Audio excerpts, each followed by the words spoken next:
watching Twin Tiers Evening News with Jeff Androlonis and Alexa Olson.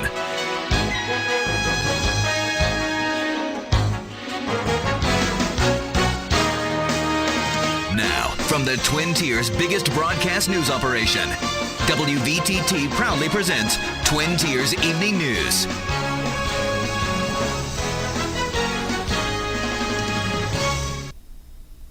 Good evening, I'm Alexa Olson. Jeff Androlonis is off this week.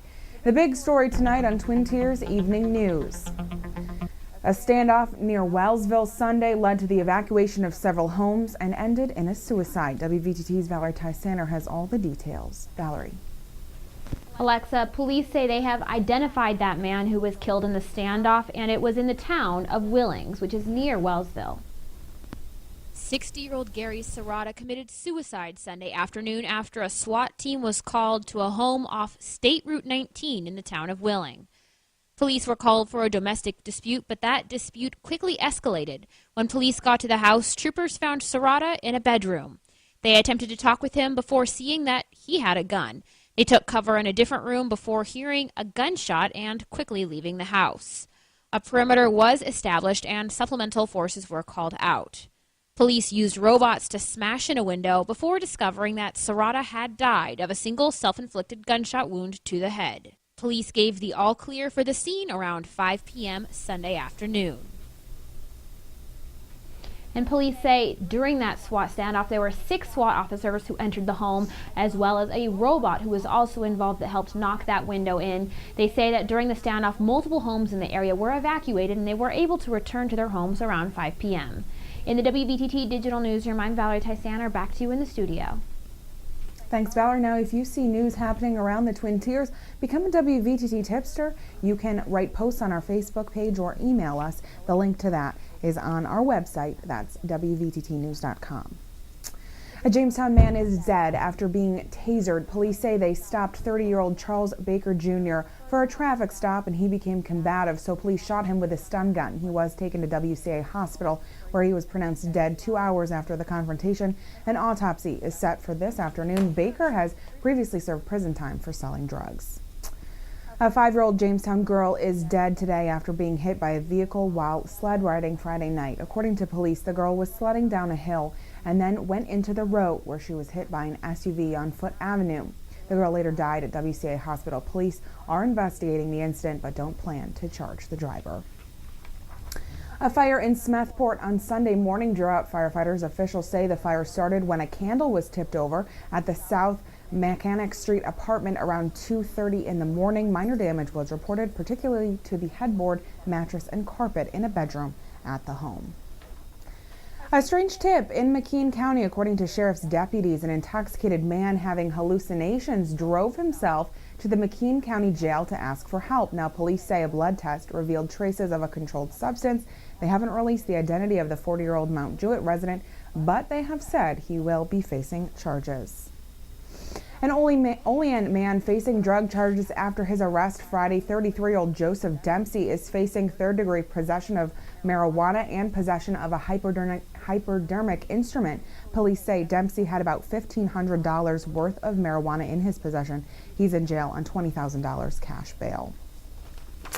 The Cattaraugus County Health Department plans to host a day-long seminar as cases of bed bugs are making a comeback. The tiny blood-sucking bugs hide in the seams of bedding behind the headboard and baseboards and are extremely difficult to get rid of. Now they travel across walls and floors and squeeze through tiny cracks and hitchhike on people's clothes. You can see how small they are. This is a bed bug that's actually on a dime. So you can see that those bugs are extremely small. And according to Environmental Health Director Eric Hollers, only a few cases have been reported in Cattaraugus County so far. But for tips on bed bug prevention, sorry, I'm getting tongue-tied here, visit our Facebook page at facebook.com/WVTT News. Pennsylvania Governor Tom Corbett's budget is about to go under the knife as the state legislature pays doctor and the appropriations process starts this week. Representative Martin Causer explains that process. Now is the time to dive into the details of what the governor has proposed, and the appropriations committees in both the House and Senate will be taking a close look by holding hearings, and the secretaries of each government department will come before the committees and formally present the governor's proposal for that particular department and answer questions about why they've proposed what they've proposed and the amount of funding that they have proposed for each program and each agency. Causer says that the hearings will be streamed live on www.pabudget.com. Well, today marks the first day of Tim Hortons' 27th annual Roll Up the Rim 2013 promotion. The Canadian company is giving away a number of prizes, including 40 Toyota RAV4s, 100 prepaid MasterCards loaded with $5,000, and $47 million in food and beverage prizes. The odds of winning a cup of coffee or a donut are 1 in 6. And also tonight, we probably don't have to tell you this one, gas prices are on the rise and they show no signs of slowing down. AAA reports gas prices have risen for 32 straight days.